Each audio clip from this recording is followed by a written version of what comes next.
is EK. Thank you so much for spending part of your day with me. So today we are doing a color spread with alcohol markers, and I've already done the line art prior to this. I do have a nice collection of alcohol markers. These are all the different sets that I have accumulated over the years since I started drawing in the 8th grade. I started with the loose markers and smaller sets before graduating to the larger ones.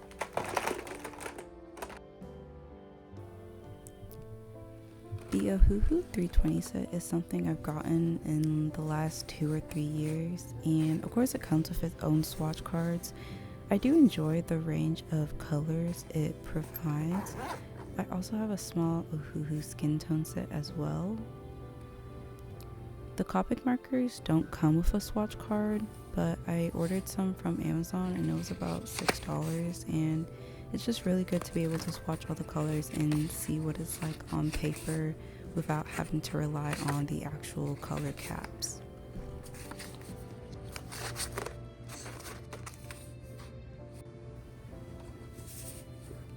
So even though I do have swatch cards, I still always use a small piece of paper to swatch the colors just so I can see how they blend, and these are the colors I'm using for the first sketch.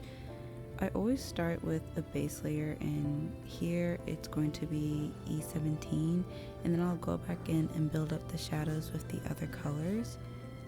I kind of forgot to press record for the rest of the skin, so here I'm just doing the same process with the hair, using the colors E59 and E79 as well.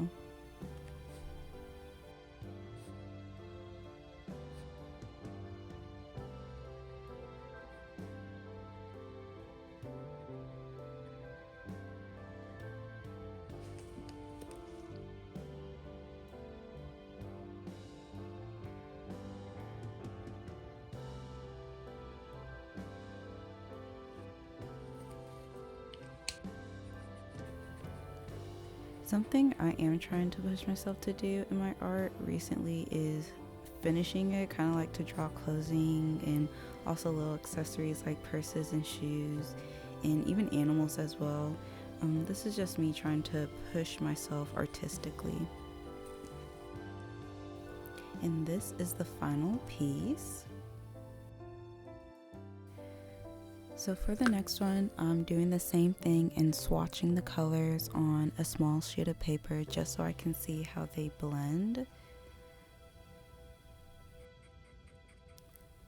The model actually had a vitiligo spot over her right eye, so I was also trying to capture that in the piece.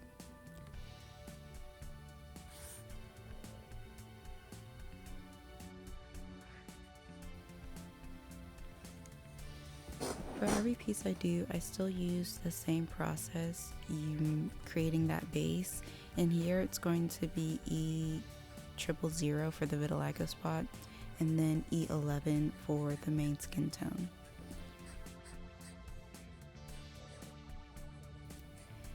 So for this piece, it actually really was kind of difficult. I did make some mistakes with the vitiligo spot over the right eye, because even though there's a vitiligo spot, there's still shadows on, over the eyebrow and the contour of the eye.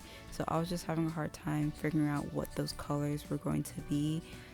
Overall, it turned out okay, but it was definitely something to learn for the future.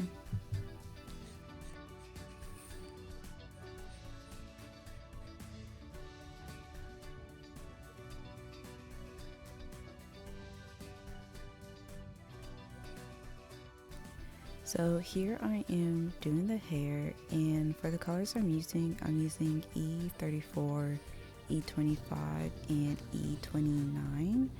So the E34 ended up being a lot lighter than I thought it would, so I ended up covering most of it with the E25, but it ended up blending well together and still looked good in the end, so I was pretty happy.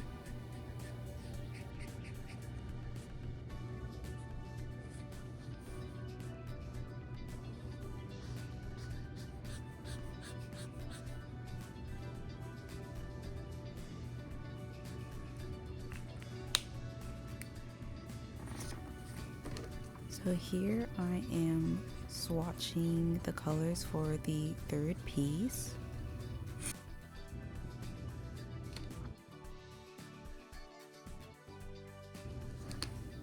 I still use the same process of creating that base and going in with the shadows. Something I am doing differently here, since her skin tone is so light, what I like to do is use other colors to create those shadows. You know, things like violets and blues. So here I'm using colors like V22 and V25. It just adds so much more depth and just looks better overall.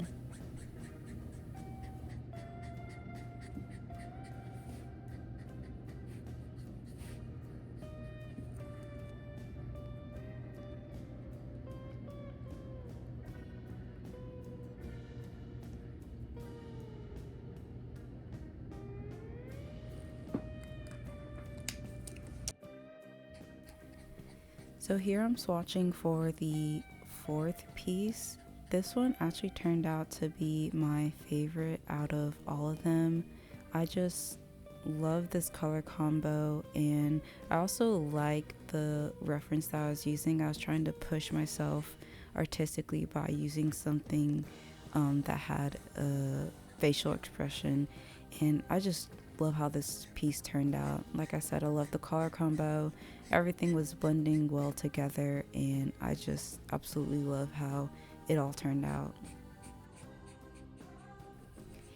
And I want to add in a little disclaimer. If you guys have any suggestions or critiques, please comment them down below. I am so encouraged and thankful for all the comments that you guys have been leaving. So if you have any suggestions, critiques, anything you want to see me do, anything you don't want to see me do, please, please, please let me know down below. I want to know what you guys are feeling.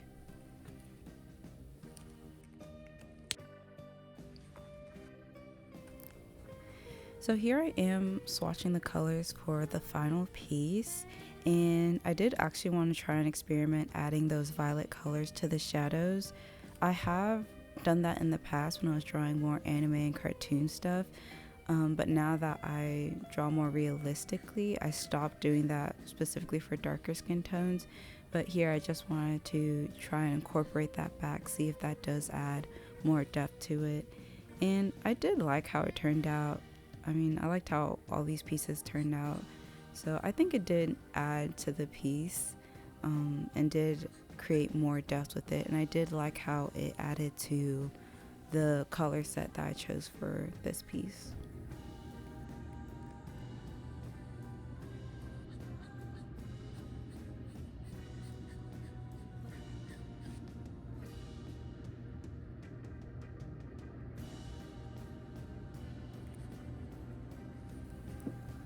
So this is the final product, and I love how everything turned out. And I just want to say thank you guys so much for watching. Thank you for engaging with the content. Once again, if you have any suggestions or critiques, please let me know down below. Thank you so much for joining me today, and I hope you have a great rest of the day, and I hope to see you next time. Bye.